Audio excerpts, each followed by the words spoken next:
I'll just say I came to a place in life where I just didn't like me anymore. I looked in the mirror and I'm like, I will not spend the next 50 years with this guy like I have the last 50. I don't like me.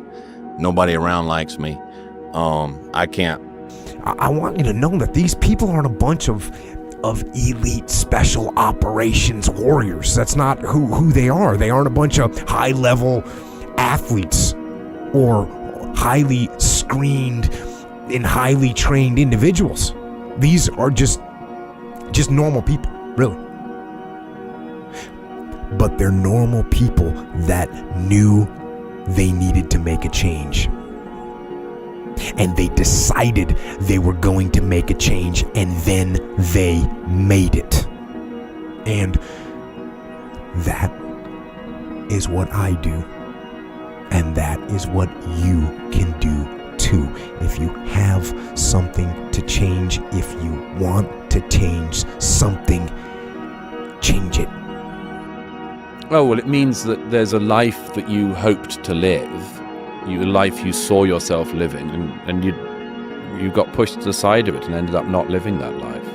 But if you do have that image of your life as you think it should be lived, and you end up not living it, that is, particularly if you can feel yourself slowly being pushed away from it, I think that's a terrible, terrible feeling. It's like watching your own demise occur second by second. Yeah. You'd have to change your personality, which means you'd have to start thinking about what you've been thinking about and change it. You'd have to become aware of your unconscious habits and behaviors and even what you say and modify them. And then you'd have to look at those emotions that keep you anchored to the past and decide if those emotions belong in your future. So most people try to create a new personal reality as the same personality, and it doesn't work. We literally have to become someone else. So many lives would transform overnight if they realized my life sucks, I have nothing going for me, really means I have nothing to lose, and that makes you a very dangerous person. What do you want to do with your life? Because you got one life, it's going by quickly, and this is something that you need to get on it. You need to be in here every day. You're almost out of time. You're 22, you're late. Because I realized I saw a lot of people that didn't have any sense of urgency in their life. Part of the reason why you're not successful at 40 years of age has to be you. Has to be. Some of it has to be. I mean, it could be a fucking avalanche of bad luck, one thing after the other, but I would like to see that you're making progress towards a better direction. But if you're stuck in this modality, if you're stuck in this mindset of, the world fucks me over, it's like no one's gonna want to be with you. No one's gonna want to have children with you. No one's gonna be willing to rely on you to support a family. Like, you have to get your shit together. For me, the reason why I'm so vulnerable and I'm so real and honest, find somebody to come out and tell me I'm lying about my life. And for me to come where I came from and have the resume I have now, the confidence you get. How I don't care who you gonna judge me? You gonna judge me? What have you done in your life? So me being so honest and so upfront and so truthful, that came with me finally figuring out who I was, but also conquering David Goggins, the demons of David Goggins. Therefore now you're just an open book. You look at somebody looking right in the eye, tell them exactly who the f you are. So if you wanted to create a new personal reality, a new life, you would have to change your personality. And the first step in that is becoming conscious of your unconscious thoughts, those thoughts that say, I can't, it's too hard, I'll never change, it's my ex's fault, it's whatever, It's all the ex. Or if you really truly wanted to be a happy person, you would have to stop complaining. You would have to stop blaming, you'd have to stop allowing your environment to control how you're feeling and thinking. And if you truly wanted to become a new personality, you would have to decide that the emotion of lack cannot belong in an abundant person. Oh, this is where the rubber hits the road now.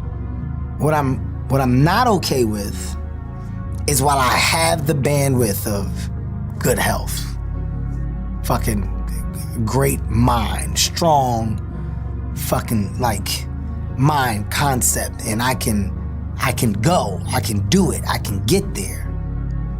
I'm not okay with wasting that time. Your biggest enemy is you. My whole book is about you battling yourself. People don't understand it's you against you. The only person that gets in your way is you. Nobody else. It's you. Problem is that you have to face what you don't want to face in order to fix it. Yeah. And so you look at all the things about yourself that need to be burned off, that need to be dispensed with. And that, man, especially at the beginning, especially if you're screwed up, that may be like 95% of you just has to go up in flames. And it's painful. Even some of that stuff that you have to burn off doesn't want to die. And it'll scream in agony while you're burning it off. It's not pleasant. But if you know that you're the thing that can transcend your problems, most fundamentally, if you know you're the thing that, if it faces the problems, can transcend them, then you have the faith that would enable you to take stock. Lives. It's not your conditions, it's your decisions that determine the quality of your life. I had pretty rough conditions growing up, to say the least, but I turned those into good conditions because of a mindset, because of certain psychology, because of certain decisions. It's been decisions along the way. So if you look at your own life, yours, mine, anyone's life, anyone listening or watching, you have to be honest and say, I'm a creator. And if I don't like what I have, I've gotten here by the decisions that have created that. Are you settling or are you moving mountains? And I really like that. Because like, whenever I'm looking at these choices that I feel like sometimes feel bad, I'm like, is there another option that I could see if I move the fucking mountain? Like, most things are hilariously easy to do. It's just more easy. It's easier to just do nothing. Most people do nothing and get nothing and are dissatisfied because their expectations that they would get something for that nothing of work. What's crazy is that the highest levels of effort are so rare amongst people that you can unlock most things in the universe with it by just really trying like your life depends on it, because it does. You can't create a new personal reality as the same personality. You gotta become someone else. That means you gotta give up some aspect of those unconscious thoughts, behaviors, and emotions that are programmed because we do them so much and think that way. Got to go into that fucking hellhole of life that you have that fucked you up and fix it. And that's what I'm here to do. You got to go to war with yourself before there's peace. That's what I say in the That's book. what you say in the book. You must go to war with yourself before you find peace. So I'm trying to give you tools on how to do that. And I'm not considering smile and be happy about it. It's a hard journey. It's a real journey. It's a journey that's going to take you way outside of being comfortable. You'll be very, very uncomfortable. Can I deal with the fact that this is painful for me? And the answer is, the fact that it is painful is the reason that it's working. Yeah. Like, if it wasn't you stepping out, everybody else that has to try and step out into this new life faces this same thing too. Every single person does. That's why most people don't do it. Yeah. Like, this is what hard feels like, and this is why most people don't win. Mm-hmm. So continuing to push through and almost seeing that level of discomfort as a signal, it's like a way marker that's been planted in the ground. Yes, more this way. People are so constrained in their thinking of what level of effort is because they haven't considered what trading way more for that thing is. But they would be willing to trade far more for that thing if the trade were clear. But because they've never tried hard at anything, they just think, oh, this is what trying looks like, which might be like the occasional Google search and a couple hours a week of like watching some videos on YouTube on something. It's like, that is not trying. Like, that is not trying. Like, if you cannot count the amount of repetitions that you're having in the hundreds, that is not trying. Your excuses will destroy you and take everything that you ever wanted from you if you let them. When your excuses make you feel a little bit better about the fact that you didn't execute on what you needed to execute on, then they can make you feel better, but they're not helping you. They're not helping you at all. So most people have experiences in their life that brand them emotionally. They feel fear, they feel anger, they feel bitterness, they feel frustration, they feel insecurity.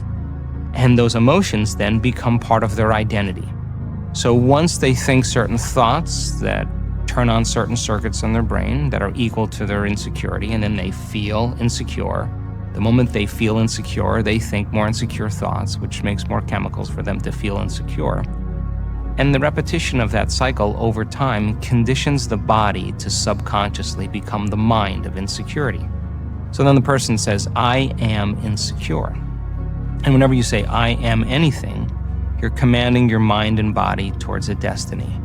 And I sat there and said, this is my life. I said, this is my life. You are exactly who the this is it. And I said, this ain't gonna be it for me. So in that restaurant, I quit my job, left my canister in that restaurant, my spray canister, got back in my Ecolab truck, and I went home. And I started working out like somebody. I became the most obsessed person on the planet Earth. And I found out on my own pretty much, is that through discipline, through self-discipline, through repetition, through tons of repetition of the same thing that you don't want to do, and that's the key thing. Through repetition of things you don't want to do, you develop mental, like an armor for your mind. You start to armor your mind, because your mind's like, okay, we suffer every day. It's what we do. We do stuff that sucks every day. So then when the suck stuff comes, you're ready for it. And that's how it started coming up. I just started being very uncomfortable. And now it's like just a way of life. The vast majority of successful people have one thing in common, which is they're consistent. And consistency, you cannot see in a snapshot. You can't see consistency in a soundbite. You can't see consistency in a reel. And so consistency is one of those things. I think you talked about unlearnable lessons. I think they are difficult to learn without large amounts of exposure. And so I think those are the types of lessons that become unlearnable, is that you need large amounts of exposure in order to encapsulate the lesson itself. I realized that I wasn't keeping promises to myself. Right. That if I said I was going to wake up at a certain time, the snooze button would be hit 3 times. Right. You are constructed by the tiny decisions that you make every single day. And even if you think that nobody else is watching, and even if no one is, there's this little ticker in the back of your mind. You had to make different choices, and the hardest part about change is not making the same choices the day before, and that means you're going to get uncomfortable. You stop doing the same things, the same habits, sitting on the couch, whatever it was. You didn't have time to complain, that stuff. Something clicked that I'll never probably be able to do again, when my mind, body, spirit, soul, everything just connected. And my mind knew I wasn't fucking around anymore. It knew I wasn't going to quit. It knew that guy was dead and buried and gone. And I was gonna die out here on this fucking Walmart for whatever reason why, I was gonna get through this motherfucker. Disappearing means doing the work. It means doing the work in the dark. It means building in private what you don't need to prove in public.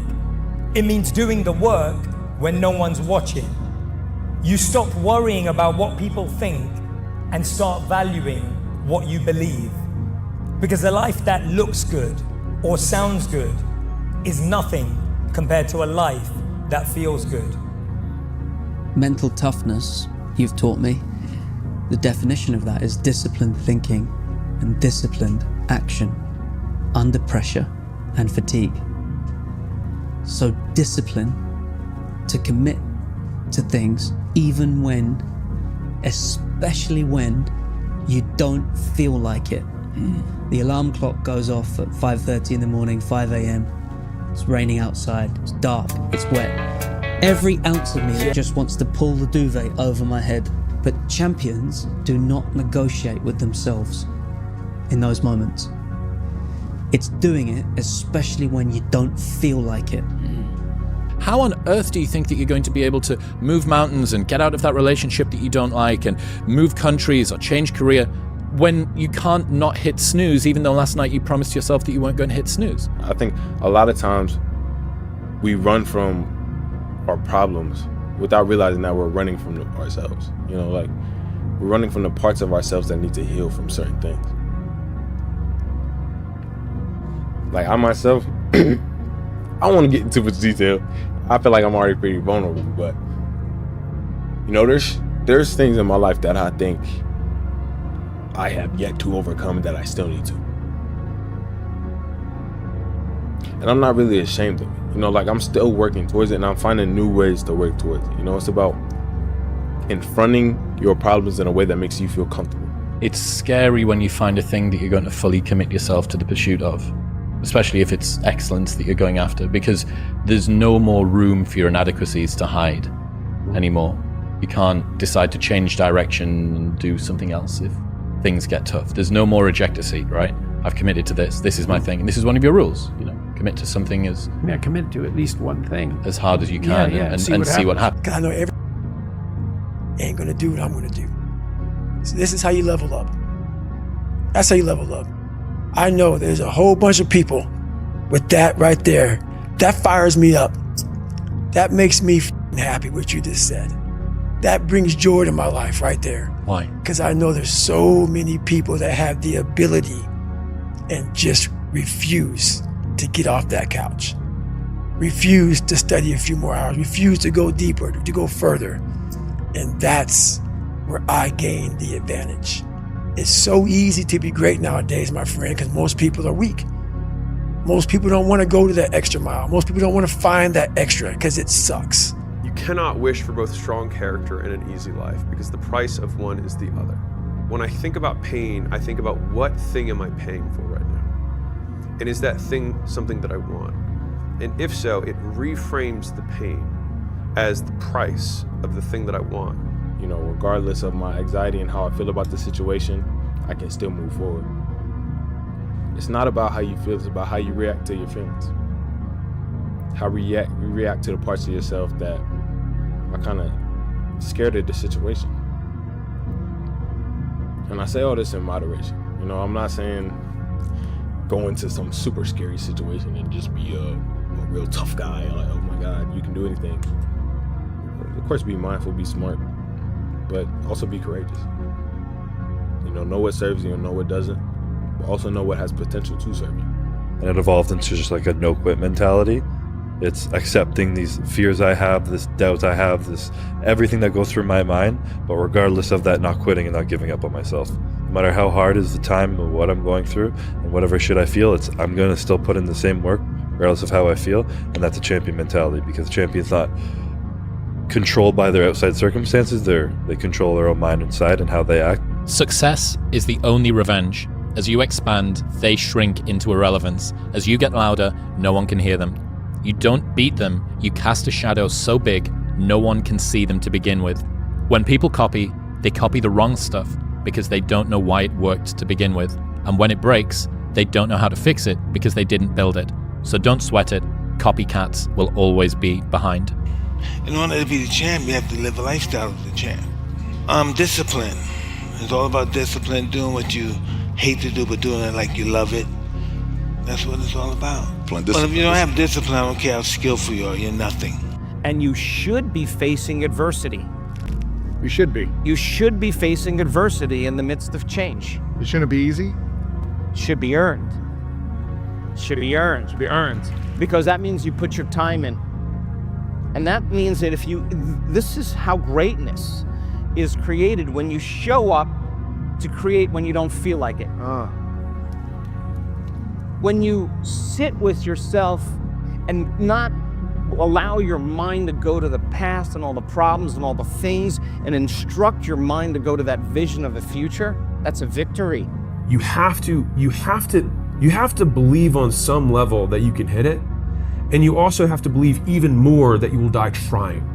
And I think that your commitment has to be to the effort that you're willing to put forth, and completely divorced of the outcome. I believed that we could hit it because all the math made sense. That was a very big reminder for me this year, was that like nothing great was ever accomplished by someone who was afraid to try because of what they thought other people would think or say about them. It's everyone wants what you have, but not what you did to get it. I think that if we make who we become the goal, rather than the thing that we achieve, instead of winning once a decade, we can win every day. We discovered that when you're sitting with yourself and you go past the point where you would normally stop because of your disbelief, you go past that point, that's when the brain changes the most. That's when you're stepping into the unknown. What does that moment look like for people? Like, what is that? That moment looks like I want to quit. That moment looks like I want to give up. That's the end of their emotional belief. But if you show up to be a creator in spite of those voices, in spite of the mismanagement of your attention and energy and not having enough time, or feeling, something happened in your day and it caused you to not want to create, the days that you show up anyway and you remember that's the belief in your future, that is the becoming process, and that's how you arrive at that vision. And this energy is the energy that takes you there. And you got to be able to bring that up on your own. That means you got to come out of your resting state. And that when coming out of your resting state and not allowing or waiting for someone or something to do it for you, but doing it on your own, wow, there's sovereignty and there's empowerment in that. That's how any person arrives at their dream. They just don't let their energy drop. And if they do, they get back into that state again. And they earn the belief in themselves.